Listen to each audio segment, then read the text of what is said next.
Дараагийн мэдээг танилцуулъя. Чили улсад улс төрийн сонгуул боллоо. Ерөнхийлөгчийн сонгуул хэд барууны үзэлтэй улс төрч ялалт байгуулсан явдал нь тус улсын улс төрт ихээхэн өөрчлөлтийг авчрах магадaltaй гэж ажиглагчид үзэж байгаа юм. За хэд барууны үзэлтэй бүгд 8 дахь намын нэр дэвшигч Хосе Антони Каст Чили ерөнхийлөгчийн сонгуулийн 2 дахь шатанд ялалт байгуулсан. За коммунист намын гишүүн хөдөлмөрийн сайд асан түүний өрсөлдөгч Жанет Жара өрсөлдөгчдөө ялагдсан гэдгээ хүлээн зөвшөөрч арчлалт чангаар тодорхой байдлаар үр дүнгийн хэллээ гэж бичсэн байна. За тэрээр X хуудсан дээр оруулсан постонтой Касттай уулзаж сайн сайхан бүхнийг хүссэн гэдгээ бичиж оруулсан байна. За Кастийн хувьд нийт сонгогчдын 58% саналыг авсан бол өрсөлдөгч нь 42% саналыг авсан байна. За сонгуулийн өмнө санал асуулгаар Каст Жараг нэлээд олон саналаар тэргүүлж байсан. За зарим санал асуулгад 10 гаруй хувиар тэргүүлж байсан. Ийхүү сонгуулийн үр дүнд нөлөөлөл гаргасан байна. За Хосе Антонио Кастийн хувьд кампанит ажлын хэвлэлийн төлөөлөгч Антуро Сикала Нис Сантьяго хотод намын төв байрнаас ялалт байгуулсныг нь зарласан. За бид хийсэн ажлаараа маш их бахархаж байна.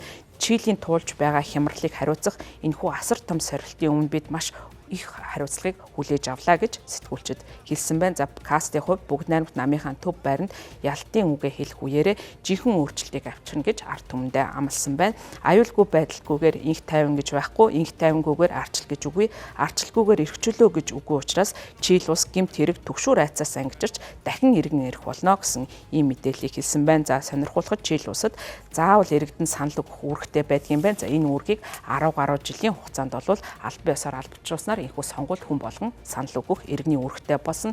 Нийтдээ 15.8 сая орчим хүн санал өгөх хэрэгтэй болсон байдгийн байна. За Кастийн хувьд 2026 оны 3 дугаар сард үүрэгт ажилдаа орно. Америкийн нэгдсэн улсын төрийн нарийн бичгийн дарга Марко Рубио X хуудсан дээр мөн пост оруулж Кастад сонгуульд ялалт байгуулсанд нь баяр хүргэсэн байна. Чили ерөнхийлөгчөөр сонгогдсон Кастад ялалт байгуулсанд нь баяр хүргэе. Америкийн нэгдсэн улс бүс нутгийн аюулгүй байдлыг бэхжүүлж худалдааны харилцаагаа сэргээхийн тулд түүнээс захиргаатай хамтран ажиллахыг тэсэн ядан хүлээж байна гэж Америкийн төрийн нарийн бичгийн дарга мэдгдсэн байна. За ням гарагт болсон сонгуул нь Кастийн ерөнхийлөгчийн сонгуульд 3 дахь удаага нэр дэвсэн хэрэг явдал болж байгаа. За 58 настай энэхүү улс төрчийн хувьд гэмт хэрэгтэй хатуу тэмцэх цагаачтын эсрэг тэмцэл өрнүүлнэ гэж кампанит ажлаа гол тунхагласан. За тэрээр тууширсан улс гэж өөрийнхөө улсыг бол тодорхойлж Чили улсад ийм нэгдлийг хангахаа мэдгдсэн. За мөн одоо сонгуулийн ялагч нь бүх Чили ерөнхийлөгч байх болно гэж мэдэгдэж байгаа. За нэгэн цагт бол Чили улсын хувьд Латин Америк доторх хамгийн аюулгүй хөгжингөө орнуудын нэг гэгдэж байсан боловч сүүлийн жилүүдэд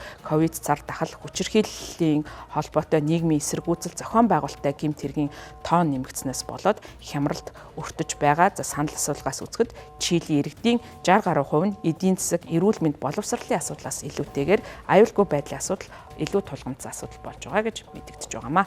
Чили улсын хувьд Латин Америк дотроо хамгийн аюулгүй улсуудын тоонд тооцогдсон хэвээр байгаа ч гэсэн сүүлийн 10 жилийн дотор тодорхой бус нутагтанд гэмт хэрэг нэмэгдэж байгаа эрх баригчид үүнийг Венесуэл, Перу, Колумб, Эквадортой холбоотой гэмт хэрэглэлийн бүлгүүдийн үлдэж байгаа гэмт хэрэгтэй холбон тайлбарлаж байгаа. За мөн сагаачлалын асуудал энэ удаагийн ерөнхийлөгчийн кампанит ажил тэр дундаа нэр дэвшигч Кастийн кампанит ажилд чухал үүрэг гүйцэтгэсэн. За тэрээр цагаачлалтай холбоотой асуудал дээр өөрийн байр сууриа илэрхийлсэн маш хатуу байр суурийг илэрхийлж байгаа. За тэрээр цагаачд одоо хүн амын 10%-ийг эзэлж байгаа учраас энэ одоо хүмүүсийг албатан гаргана. За зарим тохиолдолд Венесуэлээс ирсэн хүчирхийлэл ядуурлаас цухтаж ирсэн хүмүүстэй холбоотой аюулгүй байдлын хангах, за хил хязгаарыг аюулгүй болгож хууль ёсны статусгүй цагаачдыг албатан гаргаж шинэ шорон барина гэж амлаж байгаа. За тэрээр ямар ч тохиолдолд бол мөн үр хөндөлтийг эсэргүүцэж байгаа гэдгээ мэдгдсэн. 1973-аас 90 оны хооронд тус улсыг удирдах байсан цэргийн дарангуулагч асан Аугуччо Пиночетыг мөн